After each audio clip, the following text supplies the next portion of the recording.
My business suspend ஆகிறதுக்கு முதல் reason என்ன பார்த்தீங்கன்னா ஃபேக் ரிவ்யூஸ்னால நிறையா இது சஸ்பெண்ட் ஆகிறதுக்கு வாய்ப்பு இருக்குது.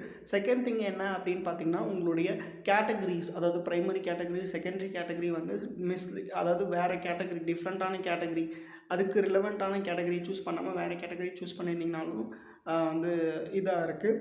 அதுக்கப்புறம் தேர்ட் திங் என்னன்னு பார்த்தீங்கன்னா டூ மெனி ஆஃப் ரிவ்யூஸ் வந்து அட் அ டைமில் வாங்குறது, அதுவுமே ஒரு ஃபேக் சிக்னலாக கன்சிடர் பண்ணி வந்து கூகுள் உங்களை சஸ்பெண்ட் பண்ணுறதுக்கு வாய்ப்பு நிறையா இருக்குது.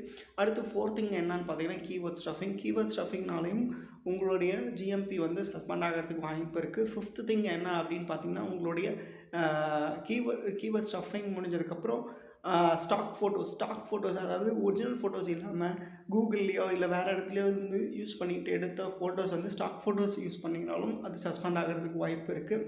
திங் என்ன அப்படின்னு பார்த்தீங்கன்னா ரிவ்யூஸ்க்கு வந்து ரிப்ளை பண்ணாமல் இருந்துச்சு, ரொம்ப நாளாக ரிப்ளை பண்ணாமல் இருந்தாலும் அந்த இது வந்து சஸ்பெண்ட் ஆகிறதுக்கு, அந்த ரிவ்யூஸ் தூக்கிறதுக்கும் வாய்ப்பு இருக்குது, அந்த அக்கௌண்ட்டே சஸ்பெண்ட் ஆகிறதுக்கும் வாய்ப்பு இருக்குது. அடுத்த விஷயம் என்ன அப்படின்னு பார்த்தீங்கன்னா உங்களுடைய ஃபேக் சிக்னல்ஸ் என்னென்னா நீங்கள் வேறு ஐபியில் வந்து உங்களுடைய பிஸ்னஸை ஓப்பன் பண்ணி பார்க்குறது, உங்களுடைய டைரக்ஷன்ஸ் கிளிக் பண்ணுறது, அந்தமாரி பண்ணிங்கனாலும் உங்களை சஸ்பெண்ட் பண்ணுறதுக்கு வாய்ப்பு இருக்குது. உங்கள் கூகுள் மை பிஸ்னஸ் சஸ்பெண்ட் ஆகிருந்துச்சு அப்படின்னா அதை ரெக்கவர் பண்ணுறதுக்கு எனக்கு காண்டாக்ட் பண்ணுங்கள், நான் வந்து பண்ணித்தரேன். மோர் தென் 15 பிஸ்னஸ்க்கு சஸ்பெண்ட் ஆன பிஸ்னஸ்க்கு நான் ரெக்கவர் பண்ணி எடுத்திருக்கேன்.